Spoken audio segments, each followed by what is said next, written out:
झकास हम अपना क्लास में लइका करेलो समार बैठे खाती पास में बाबू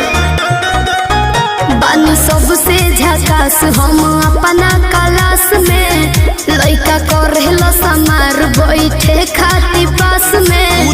सभे करेला